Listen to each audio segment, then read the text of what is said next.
So, guys, let me tell you, you can look, but you can't touch. Repeat that one more time. You can look, but you can't touch. That's, of course, is the first line of the theme music for the Bella Twins as a group. When they're just by themselves, um, that's Nikki Bella's theme music only. Brie has her own, and it's not really one of the best theme musics of all time. But not to talk about music here. But guys, what is going on? This is the Club of Demand 1993, and I'm coming at you for a little bit of a video response.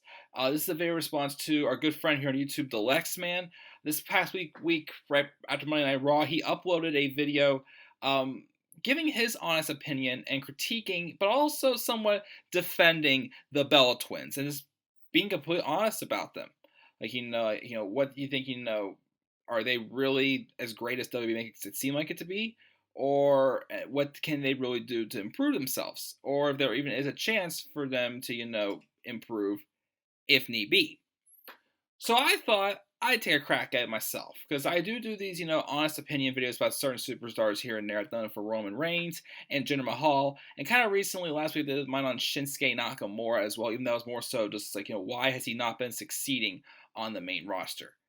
But I feel like, what I want to talk about has really adapted to like how annoying the booking for the Bella Twins has been since they've come back to WWE on like a full run recently.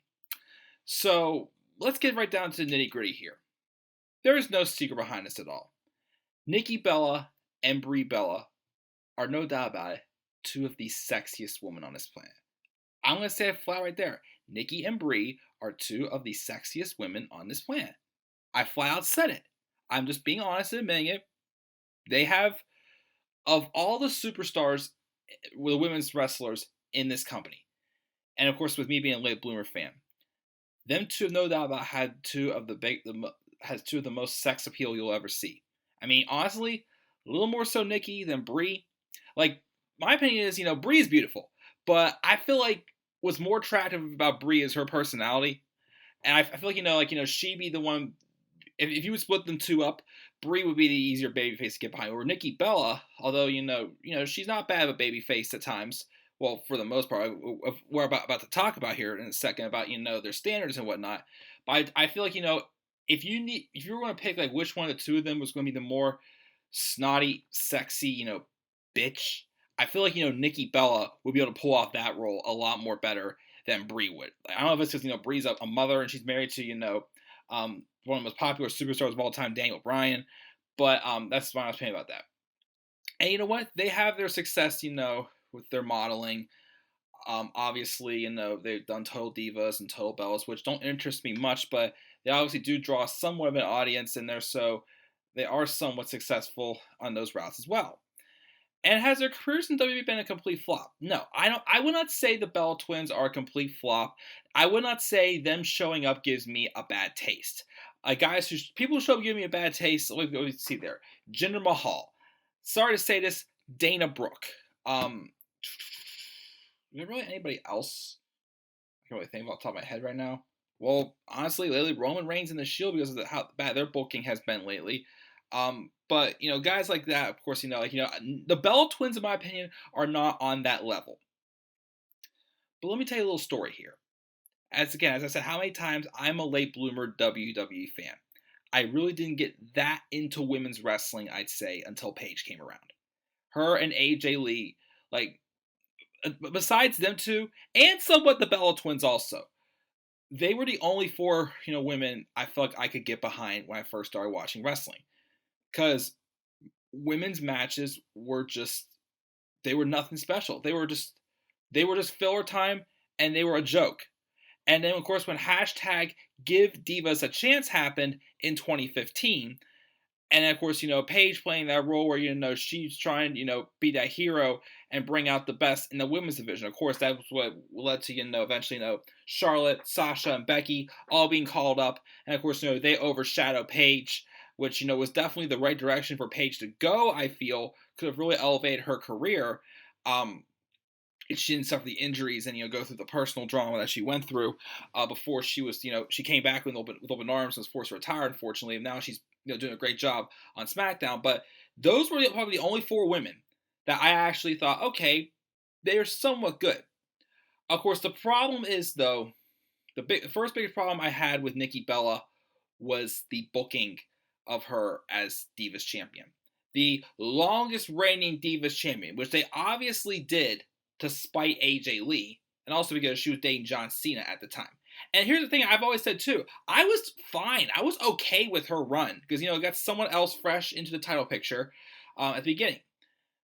I still say, though, she should have dropped it to Naomi. When Naomi turned heel, even though rumors have it, when Naomi turned heel in 2015, she only did so because it was originally supposed to be AJ Lee in that role until AJ Lee quit. Naomi turned heel. I thought, this is another fresh face. Obviously Naomi has showed me some potential here and there. I really think, she should put the title on her. They didn't, and then when Paige came back from filming Santa's Little Helper, they put Nikki right back to where it was. And then she barely was defending the title. Like, she didn't defend it how many pay-per-views that summer. Like, she was in a tag match at Payback. She did defend it at Elimination Chamber and Money in the Bank, though. She didn't defend it at Battleground, and she didn't even defend it at SummerSlam. And what still pisses me off to this day, another moment I say the WWE troll with us, is how she broke the reign. Again, not defending that Divas Championship for months. And yeah, Charlotte became the number 1 contender for the Divas Championship. But think about this. They had Charlotte try to stop the streak on the day of her tying it. The day that Charlotte tied it. Like, why couldn't they have her at least, have a shot, a week before on Raw? Or even on SmackDown, even though SmackDown was unwatchable, do that to draw a rating there as well. Not have it happen the day that they tie. It's that she ties AJ for the record. Because either way, Nikki is still considered, we'll have that thing, oh, she's the longest reigning Divas Champion, tied with AJ Lee. And then, of course, they had the whole twin magic thing pulled whenever they had Charlotte pin Brie by mistake. And then, of course, like, okay, she has it now, you can take the title now off. It's like that pissed me off. That was a slap in the face. Of course, Nikki had her neck injury, so she went away for a while. Daniel Bryan retired, so Brie left also to focus on, being a mother and whatnot. And now recently, they've come back. And first off, I wasn't a fan of them being the part of the final 3 in the Women's Royal Rumble match. Like, Asuka trying to overcome the Bella Twins. Like, they weren't that big of a threat to me, in my opinion. Like, they could have had, Sasha Banks be, one of the last ones in there. Bayley, Trish Stratus, for crying out loud. Like, someone else that didn't make it look like, it was a cakewalk for Asuka. But then, of course, when they came back after SummerSlam, randomly showing up on SummerSlam, randomly showing up on Raw, even though Brie was, playing an effective role on SmackDown, even though having the mixed tag match at Hell in a Cell focusing more on Brie and Maurice kind of hurt it a little bit, because obviously Brie has not been in the best shape at all. No offense, like she's botched quite a bit. That suicide dive she tried to do, and she almost killed herself there. And of course she's concussed Liv Morgan on Raw this past week. But here's the biggest problem I've been having with their return. The WWE is making a little too big of a deal out of them. They were called the pioneers of the women's evolution. The pioneers of the women's evolution. Think about this here. They claim they're the ones that started this whole thing. No. Do you guys remember, I can't remember what day exactly it was, but it was in 2015, around the time where hashtag Give Divas a Chance started. The Bellas and Alicia Fox, when they were Team Bella, had some promo, and I remember one of them literally was like, trashing on the whole hashtag Give Divas a Chance. They said, give us a break. That right there was them playing a role of like, no, we're not, we just want our fame. We're not here to, please anybody here or whatnot. But then, of course, the story happened like, Paige, Charlotte, Becky, even like, Sasha Banks, Naomi, despite being heel roles, we're trying to do, and, bring, what NXT had established in the women's division up to the main roster. They were the ones, Sasha, Bayley, Charlotte, Becky, a few others, Asuka, of course, well, until she got both like crap, and a few others here and there. Obviously, they're the ones that are the true pioneers of this whole women's evolution. Like, literally, besides, maybe Mickie James, Beth Phoenix, Trish and Lita, who else really has there been that's really made a huge impact on women's wrestling? Literally, like, going back and so far and watching all the WrestleManias, and all the SummerSlams, the only great women's match I can think of that did not involve Lita, Mickie James, or Trish Stratus, like back in like those days, was the match, I think it was SummerSlam 1994. Alundra Blaze and Bull Nakano, I believe it was. That match was excellent. Most of the other women's segments were just, bra and panties match just for, softcore porn pretty much. Or, I hate to say this, but women who looked like, typical school mothers that were just not athletic at all having catfights. We had 30-second matches around the time when the Bellas were at the top of the Divas division. And let me share one of my favorite quotes of all time that AJ Lee said that obviously, the WWE, needed to hear during the Divas era when it was just pointless. When she told the Bellas, talent is not sexually transmitted. There's no doubt about it. Like, those women were out there for eye candy. Just for, people will say, oh, I want to see some hot girls walking down the ramp right here. Not give a crap about their match. But no. Like, Natalya said also in, I believe, the Women's Evolution 24 special that they had. Like, I'm not here to be a model. I'm here because I want to wrestle. Like they fought for that. And unfortunately, the Bella Twins, the reason why I don't see them being pioneers of the women's division is because even though, they're going up against the women who are the true pioneers of this women's division, the Bella Twins are still stuck how it was when they first came in, where they're just there just for the sex appeal and the eye candy. That's the problem there. I mean, I'll give credit to Nikki when she came back after neck surgery from a run from SummerSlam 2016 to WrestleMania 33. I had no problems with that run with her. I mean, at first I was worried because putting on SmackDown, there was a lot of new fresh faces, and I worried that Nikki was going to get in the way. Like, I thought her going to Raw would have been better because there was no way they were going to do it. I mean, then again, that's saying too far, but there was no way I felt like, Charlotte was going to be taken out of the women's title picture, and the feud with Charlotte and Sasha was going on at the time as well. Again, that did kind of drag on a little too long, but it was still a feud that, looks back and it made a true statement for women's wrestling, I feel. But they didn't shove the idea that, Nikki Bella is the longest reigning Divas champion of all time. Nah. They put her in good storylines with Carmella and Natalya. The only little nitpick, of course, was the fact that she was the SmackDown women's captain for Team SmackDown, and Becky Lynch was the champion and she wasn't the captain. Like, that didn't make sense to me. Even though, yeah, I get it. It did lead to the storyline with her and Natalya, which, if that was like 2015 or 2014, you could not pay me to want to see a match between Nikki Bella and Natalya. But that feud was so good. The storytelling was personal and it was great. Part of some reasons why, SmackDown Live was great between, that time of the return of the brand split and WrestleMania 33, because there was actual non-women's title storylines. And now, again, that was a great run. Like by, I said, December or so, I was like, you know what? If they want to put the title on Nikki Bella, go ahead. Like, I was cool with it. But now they brought them back. Again, they're randomly showing up on Raw. They're teasing something going on with them and Ronda Rousey. Like, acting like, they're like, we're the veterans. Like, we know what we're doing here. If you need help, come talk to us. Or they have their own locker room. Like, they're making too big of a deal out of them. Are they successful in the certain, standards that they've been, stuck with? Yes, they are. But they're not on the level of what we're expecting for women's wrestling right now. It feels like how many years ago? like like back in like 2013, 2014, I'd say even though this is not saying too much, but they were probably some of the very few that I thought, okay, these two actually have something to them. Like they still have something to them, but women's wrestling, since their careers, their in-ring careers, they kind of went on hiatuses for a while, has changed so much, and them just having two women who are obviously more so there for sex appeal than the wrestling, just having them come back and right away try to throw them into a title picture with Ronda Rousey, especially at a big event like Evolution, which is going to be a historical moment for being the first ever all women's pay-per-view, it's not going to work.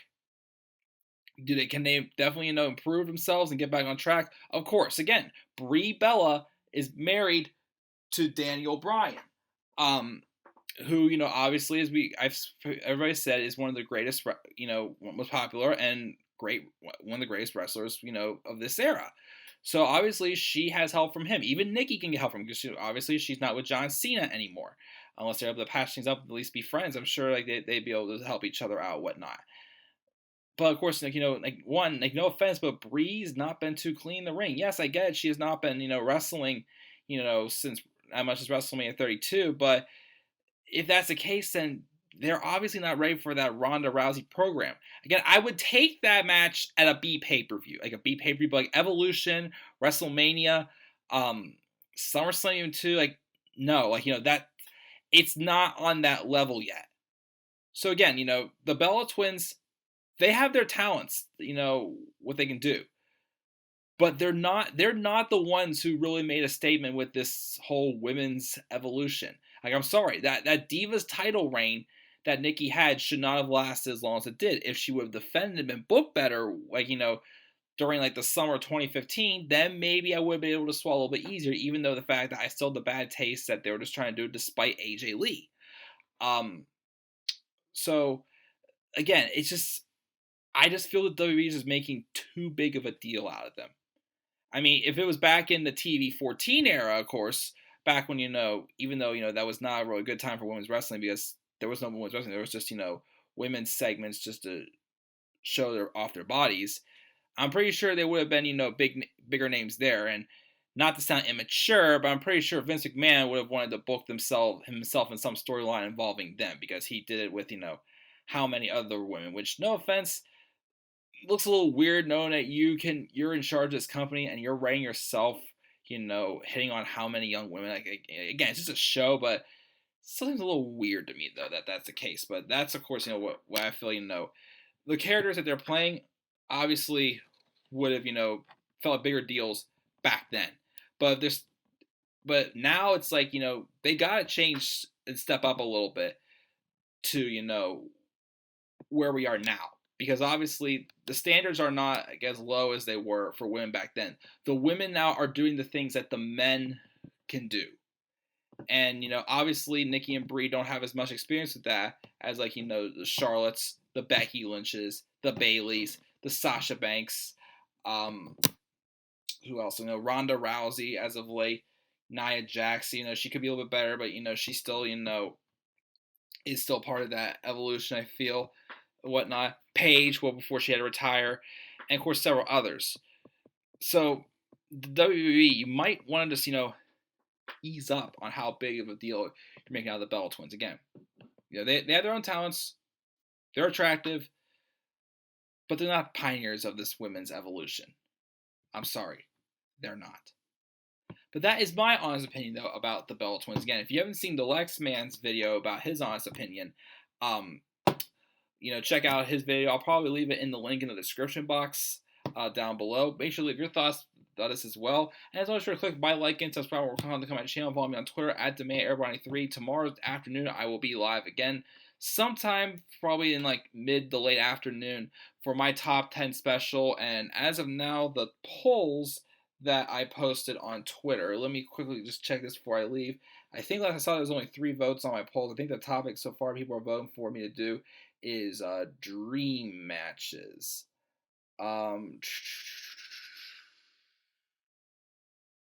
We've got so far 2 out of 3 votes been for dream match, so might be doing that one tomorrow. But yeah, guys, that is it. I'm checking out. I'll see you guys later. Make sure to leave your thoughts about the Bella Twins. Get down in the comment section below.